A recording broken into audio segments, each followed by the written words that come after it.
Welcome everybody to another episode of the DIDAS Health Working Group. Just in the starting mode, today we have a guest, Dominik Geller, who's also a member, and he'll report about his EU activities. But before we jump into it, I would like to point out a few things. One is a webinar which took place recently, organized by the MyData Global organization where I'm a member. Actually, I'm also the MyData Zurich hub, and it was specifically about healthcare. And I would like to point out two presentations. One is Isabel de Zeger, who is a very senior lady in the EU data space, and she has some rather critical comments about the European health data space. More about that in a moment. And the second one was Lal Chandran, who appears to have a solution which is based on self-sovereign identity running in Spain, but it's not general purpose, it's for some specific solutions.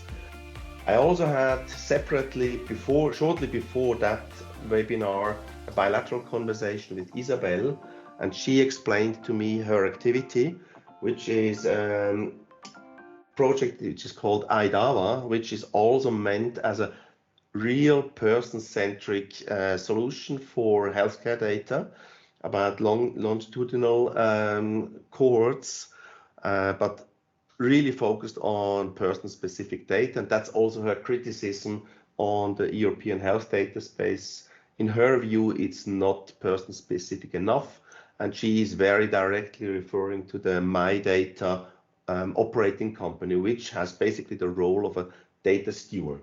So the presentation and the recording of this webinar will be available soon. I'll make it available in this place as well.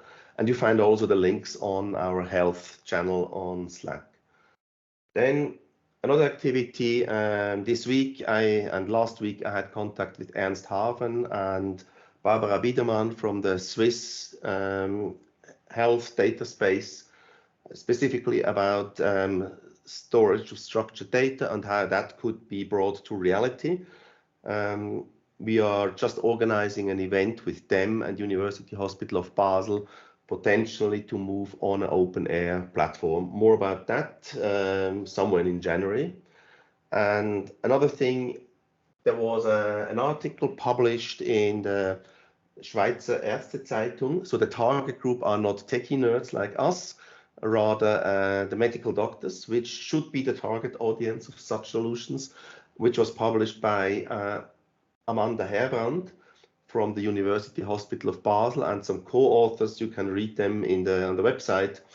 So they try to convey the message of structured data to the medical community, which is actually quite an important step. The idea is we are currently following up on a presentation which took place about a month ago at the Novartis campus in Basel, organized by the Handelskammer of Basel. And they brought up a concept which is called BARDAT, which is a platform for structured healthcare data between the University Hospital of Basel and another hospital. The idea is that we might consider this platform for more activities. And with that, that's my short update on ongoing activities. And I would like to hand over to our guest speaker, Dominik. Thanks for presenting, Dominik. The floor is yours. I have basically two topics I could share. I think the subject of interest is upcoming EU regulation. This is basically the very same presentation I held back in October recently at the Swiss MedTech Regulatory Conference in Bern. A short presentation about what we can expect and what we need to prepare for as device companies, but it's very likely also relevant for anyone else active in the health sector. And then I have, depending on interest, also an introduction to what we do as a company in this domain, Hygiaso, and its offering around personalized health data sharing and consenting. I would suggest we start with the first part, and then you tell me whether I should expand on the other, depending on how many questions you have and how the discussion evolves. All right, then I'll try to move them here. So that is the presentation held there with 3 topics: the regulations itself, then just a high-level comparison between the foreseen EPD in Switzerland and the European Health Data Space, key differences and similarities. And then I also had a short aspect shared around the Swiss Federal Data Protection Act and how that relates to the EU framework or where it differs. So when we look at the EU, we need to be clear on what they try to achieve. The EU is in a sandwich position between technologically strong blocks in the US and China. In the US, mostly driven by the private sector, in China, mostly driven by university and state actors, even though very powerful players in the private sector are active there as well. The EU, in order to regain digital sovereignty again, has established a strategy for digitalization and has, as part of that, also evolved a European data strategy, which includes, of which everyone is aware, of course, the GDPR, in a move to make personal data freely transferable across member states. It also has elaborated an AI strategy and many other points. I picked out those as key ones.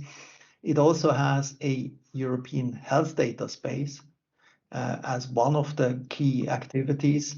This is going to be the first out of 9 data spaces they are trying to build on topics like sustainability, finance, mobility, telecom, agriculture, and so forth. So there are multiple of these data spaces that will be created.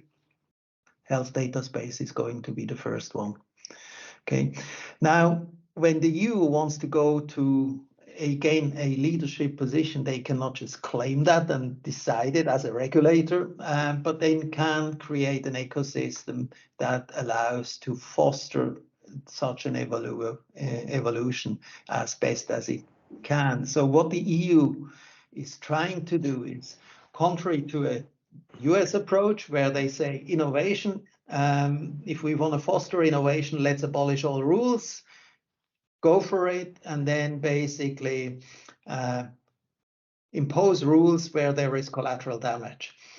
The EU has a slightly different approach. It's the so-called ordo-liberal approach, which is basically, hey, let's create some legal certainty around that, which is, however, favorable to innovation, but give those innovators at least the regulatory certainty around what they are developing, that this will fly.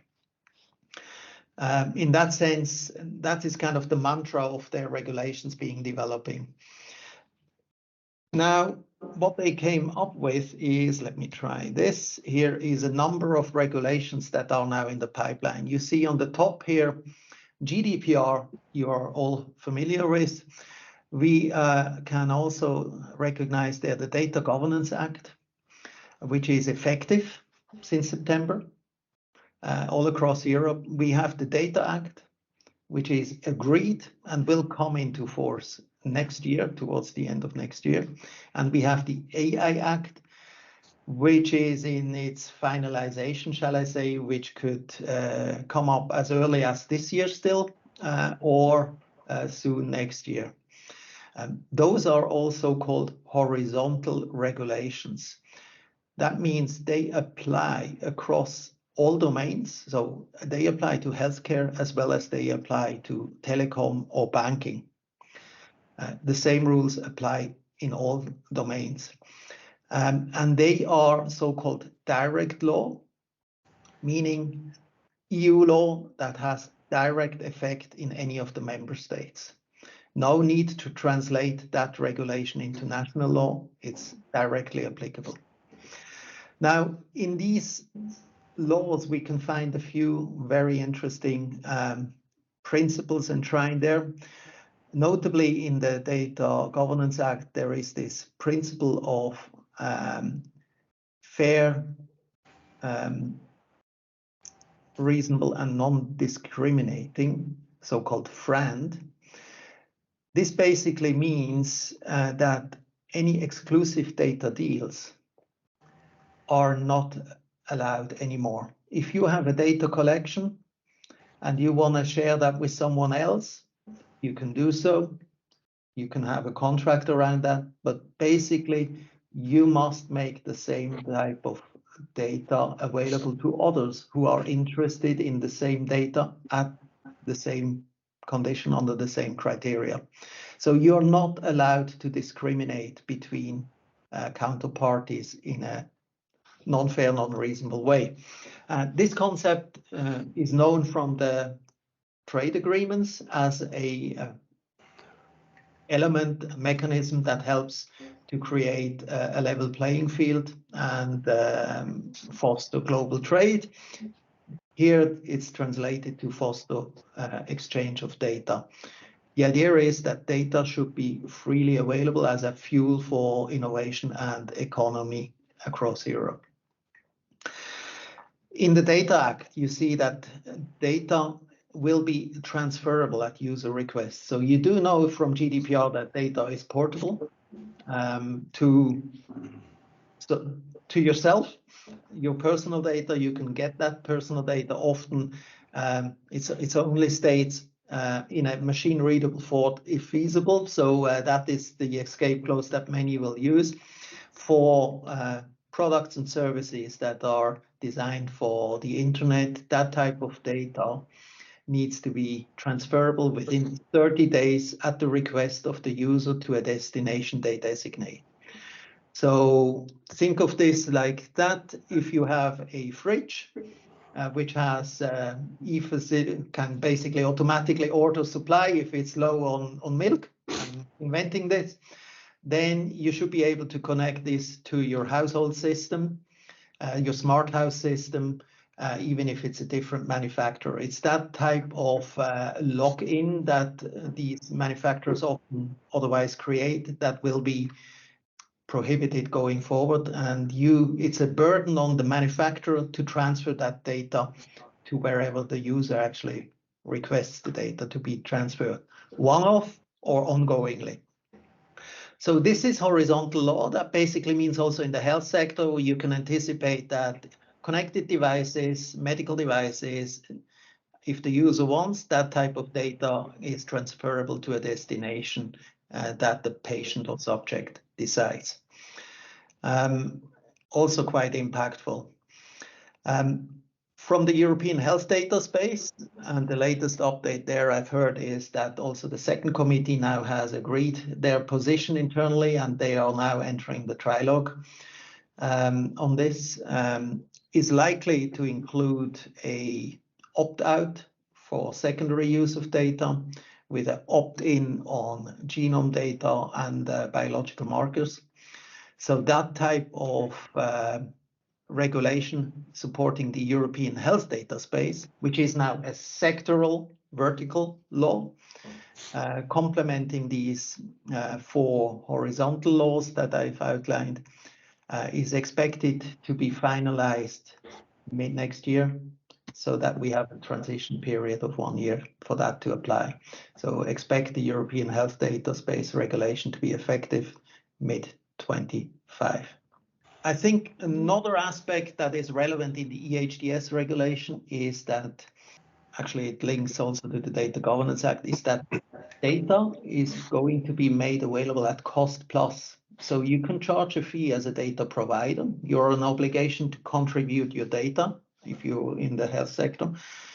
You can also charge a fee for that, but the fee is not just a free market price of whatever you want to offer the data, but it's going to be cost plus. So it's orienting yourself or anchoring you at what it is costing you. So this is obviously relevant to inform business models created on that if you want to move offer your services in the EU. And then finally, maybe a comment on the AI Act as well. So on the AI Act, we anticipate this coming soon as well. There are quite some far-reaching requirements in there as well, including a data governance, a quality management system, ongoing bias monitoring after any of those models are put to the market as well, and some form of, I call it AE, adverse event monitoring, as you know it from medicinal products. If there are any sources of, let's say, unexpected deviation from in the performance of the model, that becomes a reportable event, and manufacturers have to maintain a system similar to what we know from a pharmacovigilance system as well on AI products they put to the market, at least in the high-risk domain. And the high-risk domain includes all healthcare applications. Further comments on the product liability as well. So you can expect some class action-like mechanism to be put in place as well, because it's notoriously a difficult position for a subject to prove cause and not good practice otherwise, unless you can peer up with others who have maybe made similar negative experience with the tool.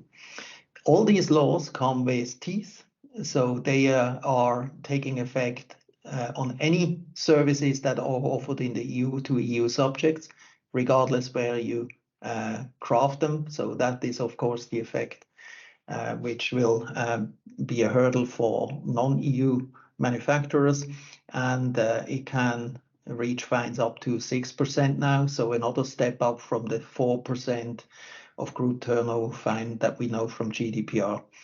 So that's basically what's coming. And if you think about that a bit further, you may know what we have seen on the medical device regulation.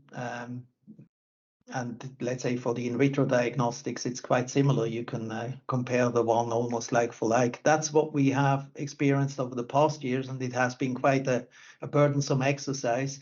And the notified bodies that are certifying these type of activities they have been facing 8 times more demand than what they can actually deliver. So there is a huge backlog for going to the EU market. Now, with all these new regulations, these come with governance authorities as well and bodies. So for the AI Act, there will be some form of a certifying body as well, and a cross-EU board to align member states on that side. For the Data Governance Act and the Data Act as well, similar pattern, competent body there, and a innovation board to oversee that on those angles. And then we have on the European health data space 2 bodies which can be separate but need not be separate. One on the digital health authorities on the primary use, so the actual provision of healthcare services, and the health data access body to grant permits for secondary use, for further processing for research purposes, for instance, both of which overseen by the EHDS body. So the message here is, if you thought MDR was bad and the effort and the overhead was heavy, this is going to get worse before it's getting any better in the forthcoming years, as there's many more things coming in, and you probably have to prepare for that. Now, for the health data space and comparing that with the Swiss approach to that, just size-wise, putting that into perspective, you see that the Switzerland is about 50 times smaller than the EU. So I think that makes it clear where the power and the standard setting power is in practice or formally. So I think that's an aspect to bear in mind. And if you want to interact cross-border, at least you have to make sure that whatever you construct in Switzerland is interoperable. Otherwise, we are creating an island. And if you want to do research on Swiss data, then you can do that, but expect that it will take, just a simple calculation 50 times longer to get the subjects together than if you do that in a deeper space where you have many more. If you want to do that for rare diseases, you're simply not reaching the size of the population within the geographic perimeter that you can tap into. In Switzerland, for the EPD, we have certified providers, whereas in Europe, we have the EHR systems themselves that are going to be certified, and then there is basically a free market for any of those providers to go in there. That said, this comes with a hurdle also on the this certification as well. So these notified bodies or oversight bodies need to establish monitoring on those providers. In Switzerland, at least with the law that is in the making, as it is or in the Vernehmlassung still, or has been Vernehmlassung, we see this coming into effect in 28 only, so quite some time out, whereas we have quite a short-term horizon on the European side, with this being set in stone but not built yet. Of course, the building will take some time there as well. And in both domains, the approach is that stakeholders or participants in the health sector have to contribute to it. So that's also the approach taken in Switzerland, that there is a mandatory obligation to maintain records in the EPD if you want. I already touched on some of the opt-out differences. So it seems like Switzerland, as it's proposed now, has drafted an opt-out to the whole package. So you can have an APD, but you need not have an APD. But if you have an APD, your data is part of a central Swiss database for R&D under the governance of the administration, what they support, whom they have implement, whether pseudonymized, anonymized by default, pseudonymized, or even identified if the case requires so. We yet have to see whether that law will be passed as such. The discussion is ongoing, and Europe part to that as well. I think an interesting aspect in Europe is also that there is an obligation for every country to provide a telemedicine service. Something that we have not in Switzerland, which could possibly help adoption and reach, of course. And I think strategically, in conclusion for Switzerland, the question is, how do you want to interoperate with the EU? The EU, in their draft regulation, offers the possibility to interoperate with third countries at the discretion of the European Commission, based on the recommendation of the controllers in each of the member states, and there is a forum of that. They have a mandate as well to interoperate with third parties and seek expansion and collaboration. So I would even say, if there is an alignment on interoperability and the possibility is there, then it is actually quite difficult for the EU to say no to a collaboration if the majority of member states would suggest so. I think that is a potential negotiation path for Switzerland to get connected here as well.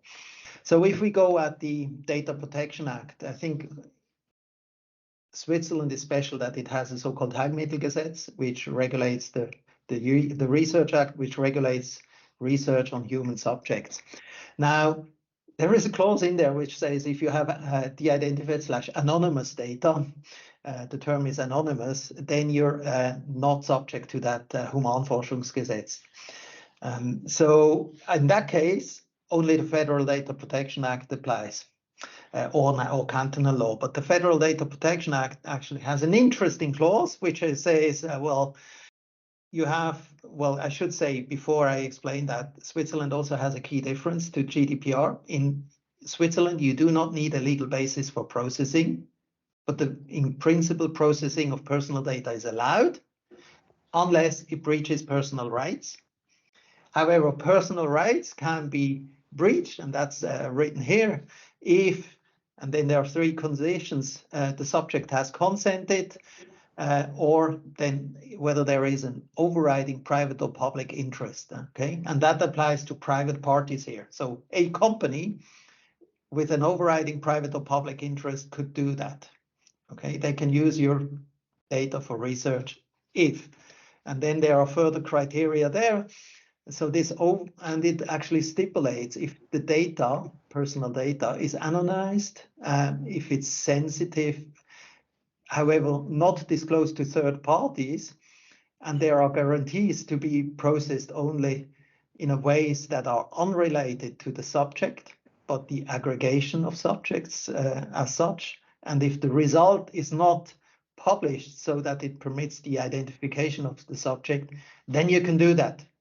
So basically, this is a door to process personal data for research, potentially even at that identified or pseudonymized level, if so required, without asking the subject for consent. And I find that's quite remarkable, maybe going beyond what GDPR allows, if I may say so. And I don't want to actually single out in the kind of companies here, but there are companies that practice that. Finally, then, we also need to be aware about the US data privacy framework, which is kind of the successor construct to the Privacy Shield that was invalidated a few years back. There is now a successor program which is effective already in Europe and has also been established in the UK, and the Swiss are preparing for that. I think I didn't check just in the last weeks, but it should be coming soon as well in Switzerland. It's the competence of the Federal Council to approve that too, which would allow, similar to what we knew back then, that US companies can subscribe to this data privacy framework in the US, which imposes additional rules. And if they follow these rules, then basically personal data becomes freely exchangeable with those jurisdictions that you see here who have established and are member of that US data privacy framework. Now, if you look at that, you can already see that there are possible different routes to go to the US, even if maybe in one of those countries or jurisdictions, this data privacy framework is challenged as not being sufficient, and we do know that it will be challenged. So let's say if the EU again breaks down, the European Court of Justice kind of invalidates this new approach, as it would, as it has done the Privacy Shield, then there are still routes via Switzerland or the UK to go to the US if you establish your operations in such a way that you can take those alternative routes until any of those are invalidated as well, which at least buys you time in such a case. So this is a way to improve resilience of your process.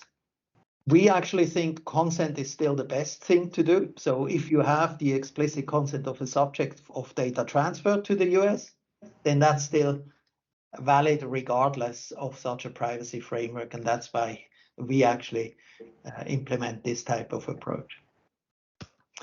And there I would conclude, just to make sure we have some time for questions, considering time. Very cool. Thanks a lot, Dominik. That's really very insightful. My last takeaway from the data protection is it looks like there are some ways to do it, but it looks very complicated to me. So who has the oversight of who's allowed to do what? What can I say? Yes, it's complicated. It's feasible. So if you have something at stake that is justifying the effort, you probably have an interest to clarify. And then the question is, how far do you want to exploit those niches on one hand versus transparently communicating that you are on the other hand? So it's a bit of, do you want to play by the rules to the extent you can, or do you want to be kind of holding a principle and on that basis maybe not deliberately exploiting all the options? So my take is, since the consent is sort of easily comprehensible for most participants, it will very much gravitate towards the consent solution. Well, I agree. I mean, we as a company, that's what we focus on for that reason. Now, there is a dilemma typically with the acceptance of broad consent or general consent, even not being specific enough to be a robust basis, a legal basis for such processing. But that's exactly what we solve as Hygiaso. We actually build a solution for specific informed consent, which provides a robust legal basis without killing the subject with an endless number of requests hitting them, so that they can manage this in a convenient way. Requesting 50 pages of US legalese to be signed before anything is allowed, so that would be the killer. Exactly. So that's what we are going to provide. Yes. Okay. I'm not really into it, but I know there are lots of efforts of consent platforms. I understand you also implementing a consent platform inside your solution. That's correct. Okay. Do you know, are there any standards for consent platforms? Well, I know there are not. I do know there is in Germany now a legally established broad consent, which is 17 pages or so. It's formally not to be altered as such, but it's a very broad consent. If that gets traction, that can be a solution for Germany. Some, let's say, ethical boards may still have reservations, but that's to be a subject that we will see. But otherwise, there is quite some differences. Yeah, question and a remark, and I think just thinking back to our presentation last week at the participation meeting for the trust infrastructure in Switzerland, I spoke about the privacy paradox, and that for me, or for us, it's a myth because particularly today subjects are forced into consent on a daily basis based on the aspects of non-existing tool sets and frameworks and missing data flow in terms of the transparency available to take the right decision on whether consent should be provided or should not be provided. So for me, that privacy paradox is a myth. Believing that companies will apply good practices and will remove dark patterns and other ways of forcing people into consent. How do you see this space evolving? Because I particularly believe that we need to create the environment where it is possible for subjects to take the right decision based on the particular use case in a very granular way rather than in a more generic way. I share that philosophy as a company and as a citizen as well. So all support. I think companies that force individuals into consenting by either not giving them the information they need, or by not giving them the options to alter their preferences, or by just making so burdensome that they actually give up. Those companies deliberately create a situation for them where they have formally a yes, but then that consent can be challenged in court. So when there is a case developing which has materiality, at that point, that consent will not hold in court. So in that sense, they are forced into consenting and the data is being used, but if there is significant wrongdoing at one point, the case falls apart for those that do so.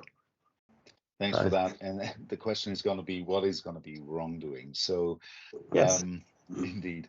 So my second question, my question actually would be, you showed this slide in regard to adequacy towards or between Switzerland and the EU, but you didn't show the direct adequacy between Switzerland and the UK.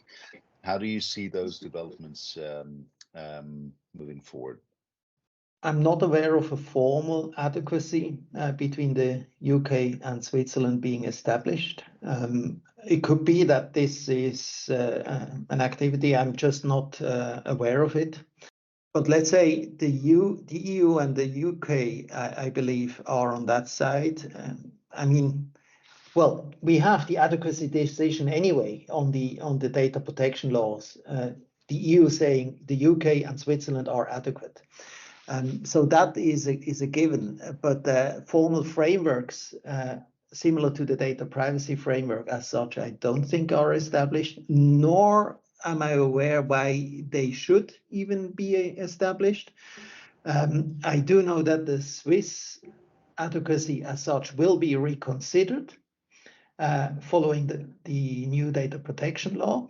But I think everyone expects that this is going to be renewed as such, the adequacy decision.